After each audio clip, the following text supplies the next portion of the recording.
Good day, my lovelies, and welcome to my third part of my 3-video series on building a leather tome. This video is going to focus on putting the art on the leather. If you would like to see the video of creating the cloth inside or of attaching the leather outside to the cloth inside, those are the other 2 parts of the series, and they are in the description below, so please go give them a look. I did do all of this on my Twitch channel, and I do stream pretty much every day except Friday, so if you would like to see me do digital art, or sewing, or leatherworking, or whatever else I might be doing that day, go ahead and check that out in the description below as well. And without any further ado, let's go ahead and get started. I did mention this in one of the other 2 videos that I go ahead and draw the sketch on a piece of paper off of the leather before I start, and then I move that sketch to tracing paper, and then I put that tracing paper on my leather. So it's a couple of steps to get to this point, but if you are interested in this art, it will be up on my Patreon as soon as I can get my scanner working. Other than that, I use the scooping tool. It looks kind of like a spoon and it's really small to detail out all the lines. You can also use lots of other things for it. I've seen people use pencils. I wouldn't suggest that, but you can really use anything to get these lines, whatever you think is going to be the best thing for you. I also have a ballpoint leather stamp that I like to use for it, so sometimes I use that instead. Anyway, I go ahead and press down on every line on the tracing paper and shade in where I want to stamp the whole thing out, like in the windows, and basically get the sketch onto the leather. There are 3 parts to getting leather art stamped onto leather. This first piece is kind of like doing the sketch. After that, you do what's kind of like doing inks in a traditional drawing, and basically what you do is you get this tool called the swivel knife, and the first thing you do with that swivel knife is you're going to sharpen it. So you get a leather strop or a piece of leather that you put polish on, and then slide the blade down until the blade is sharp enough to cut the leather without snagging. After that, you wet down the leather. You pretty much always want your leather wet. I like to have mine a little more moist than other people do. That's probably not great for it, but I think that it gives it a little more give. So after you wet down your leather and you polish your swivel knife, you go through and cut into the leather on every single line of your drawing. You want to cut probably about 2/3 of the way down the leather. Generally with this swivel knife, you're not going to be able to push hard enough to cut through the leather, so put a little bit of pressure on it. If you're not quite sure if you have good pressure, take a little bit of scrap leather and cut into that first, and just practice until you've got a really solid cut. I personally never cut deep enough into my leather, which is really, really bad, but I manage. It makes it a lot easier to stamp the deeper you cut your leather, which is why you want to cut it so deep in the first place. Because cutting it deep like that makes it so that the 2 sides of that line separate easier, which will help you when you move on to the next part, which is like the shading and the details. And speaking of which, that's what we work on next. So you take a stamp tool, and I kind of tried to show which tools I was using, but it didn't really focus in on my camera very well, so I kind of just stopped trying to focus on it. But what you're basically going to want to do here is take your stamping tool. I generally use a rectangle stamping tool with a slanted stamp so that it can get deeper into those lines and push the leather out a little bit better. And what I'm doing here is I'm basically using that tool to push down on the side of the cut that has the item that's farther back. So more or less I'm trying to use the lines to make things look closer to you or farther away. And you're going to do this even more with some of the detailing, but for the most part this is to separate each individual item from every other item. So that front wave is going to have everything behind it be stamped out on the outside, whereas the boat is going to have the waves stamped out towards the boat, if that makes sense. If that doesn't make sense, please ask for clarification in the comments and I will do my best. So I go ahead and do that preliminary stamping, which is a lot like doing line weights in inking. in order to really give an idea of where everything on the boat is. There are a couple of points at which I have a little bit of trouble here because this part of the leather is like the worst part of the leather that I had, because it's got like, it's a little bit, I think, water damaged, I'm not sure, but it's got a waviness to it that looks aesthetically cool, but is not easy to work with, and I would have used something better. But again, if you didn't see the other two videos, this is what I had on me, this is what I could afford to use, and I was kind of rushing because I wanted to be able to use this for a character for D&D. So I kind of just went with what I had, which only screwed me over a little bit in the end. So I went through and flipped everything over, and then I stamped out the outside border and went through and tried to get as many details as possible. It is really hard having those tiny string details and everything work out properly, but I think I did a pretty good job all in all. The idea that I had with this tome was that the flap was going to show a different picture than if the flap was unsnapped. So if you look at the front of this picture, I had drawn out a kraken, and on the front cover without the flap, there's no ship there, and he's just chilling doing his own kraken thing. And then when I had the flap, it attached very specifically to the same spot that his tentacles were, so that the ship itself would make up the exact same spot where the kraken was. And this was a very fun design choice for me, but it did lead to a few problems. I had to constantly recheck to make sure that the measurements were right, and I really was not sure if the final piece was going to wrap around far enough to snap in. I was really lucky it did, but I was definitely stressed out the entire time I made this tome because of it. So again, that's one of those things where having a pattern and a mock-up both really help, but I did not have the materials for a mock-up, and I did not have the patience for a pattern. So I just went with it. I tend to get pretty lucky on things like that, but in the future I will probably definitely build patterns for this kind of thing. Anyway, so I went through and cut all of the lines out for the kraken, and some of these were kind of interesting because the lines, I wasn't exactly sure how I wanted to do them. So there are a few times you'll see me miss a line or just stamp down where there isn't a line at all, and that worked out for me for the most part, but generally separating that leather is also going to keep it from puckering, which is a big problem that I have because, like I said, I don't push that knife down far enough. I just don't have the pressure for it. So that's something that I'm practicing to get better at, and that you, if you decide to do leatherworking or if you are a leatherworker, will probably also have to practice that. There is a really fine middle ground for where you get all of that, and I think it's something that you just get with time. I know that advice doesn't exactly help someone starting out and going, oh, this is so frustrating, why doesn't my leather work for me?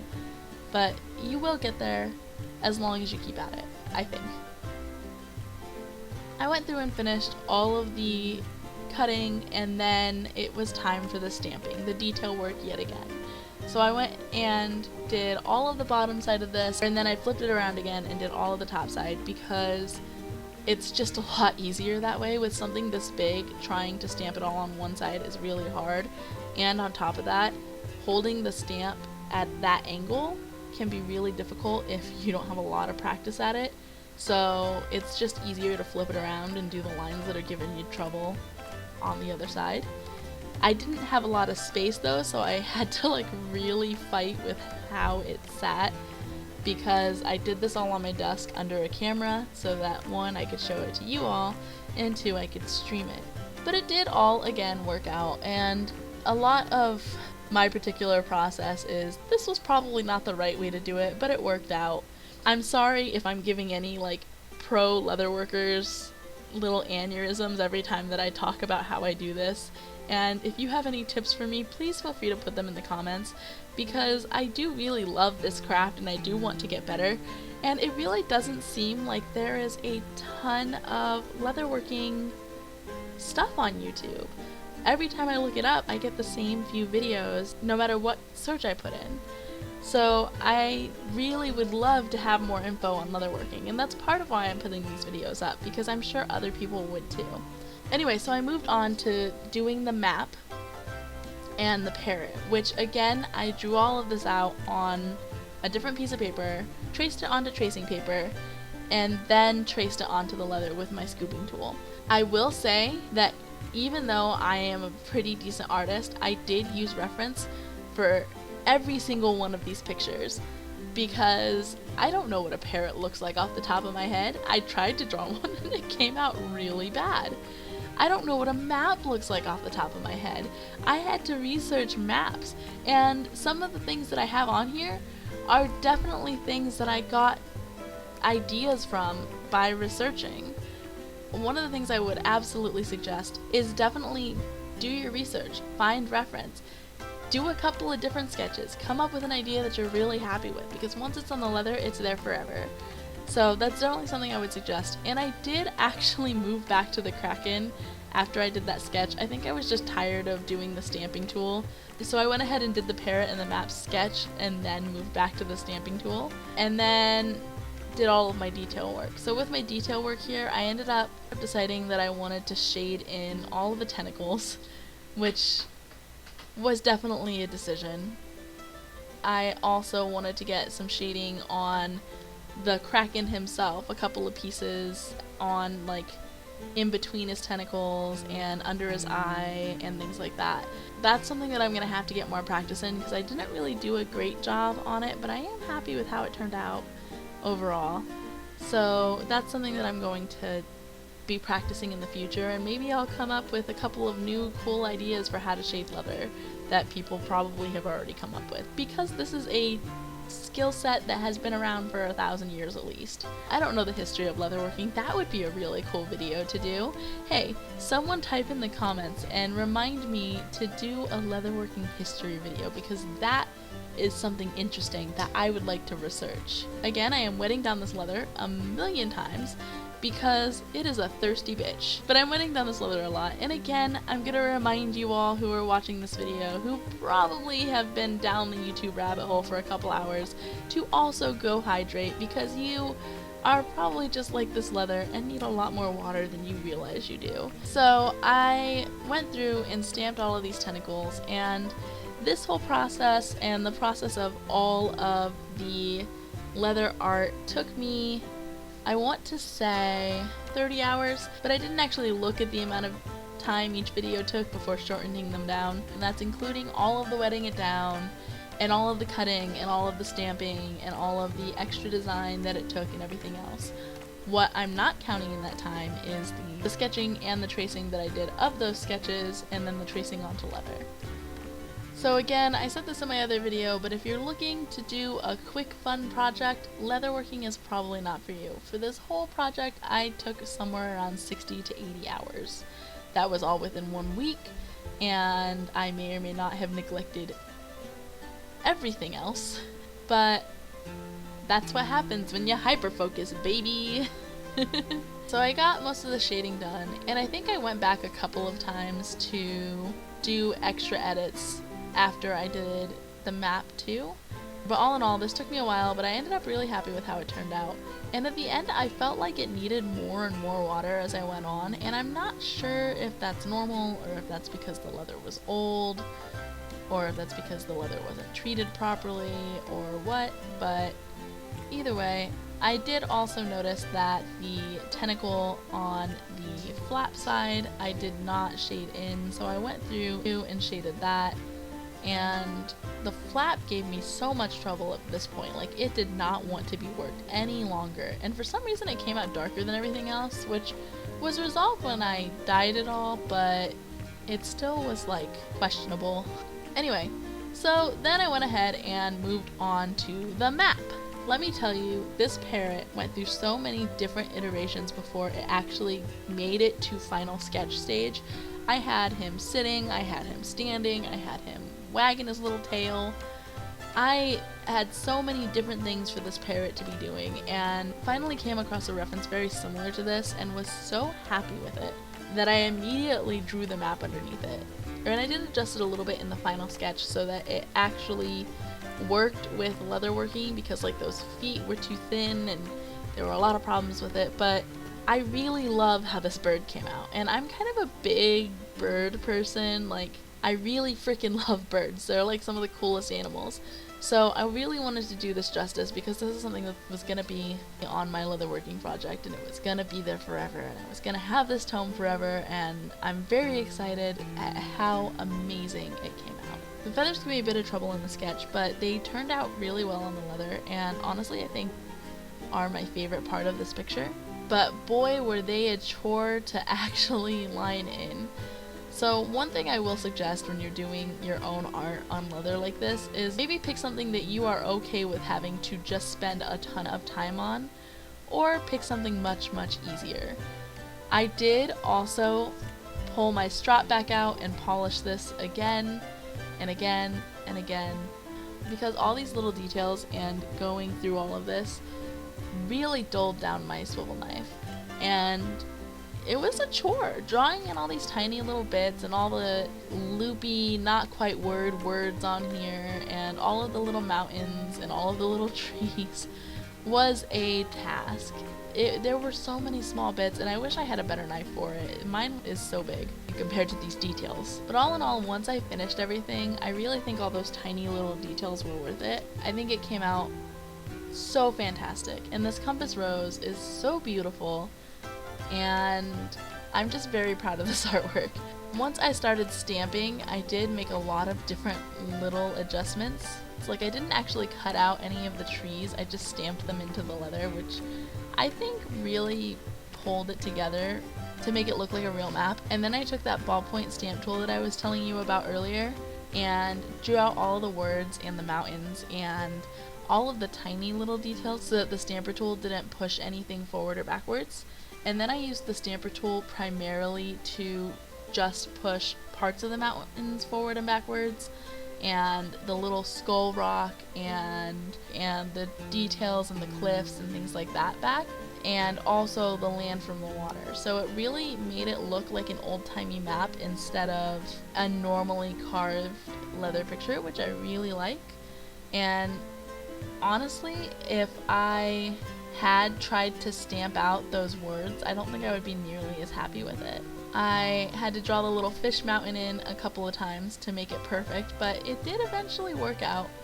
And I think I added that tree in as I was working, the big one there under the wings, to give a little bit of extra detail. I don't remember if that's on the sketch.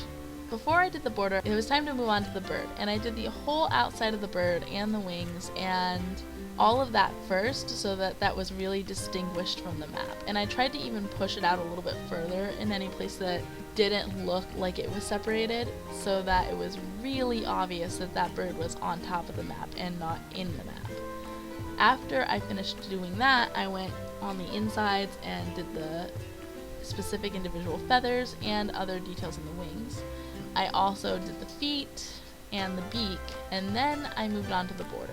The border, I think I angled around the bird first and then did a little bit more details on the bird. After that, I detailed out the border and cut it with my swivel knife, and then stamped down the whole border with the pear shader, I think is what it's called. It's a pear-shaped stamp tool with little dots on it. I used two different sizes. I used a tiny one and I think the medium-sized one, and went all the way down that and kind of tried to give it a really old-timey look with the way that I shaded it. I wanted to make this one separate from the other two because I really wanted to push that those two were together, and this one was not with those. This backside is a third wheel. Anyway, so I went through and finished up that border, and the borders took me a little while themselves. Like, I want to say that each border took me about 2 hours, except for the small one. I think that one only took me about an hour, maybe a little less than that. I think giving that little extra detail of there is a definite end to this really brings it out, and the only mistake that I'm really upset about with it is the fact that I sewed weird through them, which is something I would fix on another project if I did this again. Now, the two front side borders that I did, I used a seashell stamp, I think is what it's called. It's like a crescent moon with little crescents all along the inside, and I basically stamped that around in one direction and just went a little bit closer and angled it from side to side so that it gave it like a scooping rounded look around the whole outside border, which I thought was really neat for the fact that it was a ship, and so like a seashell idea was a really cool idea to me, and I really like how that turned out. After I did that, this should really be in the construction videos, but it's fine. I did clean up those edges, and I used scissors, which I'm sure some leatherworking god is going to fight me for when I die, but you know what, it's fine. Anyway, so after I did that, I wet down the leather again, and then dry a little bit, but not too much, and then I put the dye on it. And I used a maroon dye from Tandy Leather. I cannot find it. I have no idea where it went, which is probably not good, so I can't tell you exactly which dye it was, but it was an antiquing dye. And I basically put that on the whole thing, and then went through and did a second layer, and I think even a third, and then let it sit for about 20 minutes to a half hour. And then I took my sponge and wet it down and scrubbed the crap out of it until I got this really nice shade of red, and then wiped it all down with my cloth. I also used Rosaline to finish it. It gave it a nice little shine, which I didn't do on stream because I was giving it a chance to dry before I did that and just kind of did it on the side and forgot to record it. But all in all, I think it turned out pretty good, and I super loved the color that it came out being. If you would like to see how this whole tome came together, there are 2 more videos to this, and like I said, those are in the description below. And I want to give a huge thank you to my Patreon subscribers, Rambo Row and Sakura Fire. You guys make these videos possible, and you're wonderful, and I appreciate you so much. And if you would like to see me do these live, please check out my Twitch, it's in the description below. And of course, if you liked this video, please give it a like, it really does help me out. And if you'd like to see more content in the future, from leatherworking to sewing to digital art to traditional art, please go ahead and hit that subscribe button, and of course ring the bell, all of that fun jazz. Thank you so much again. You're all wonderful. I love you, and have a wonderful day.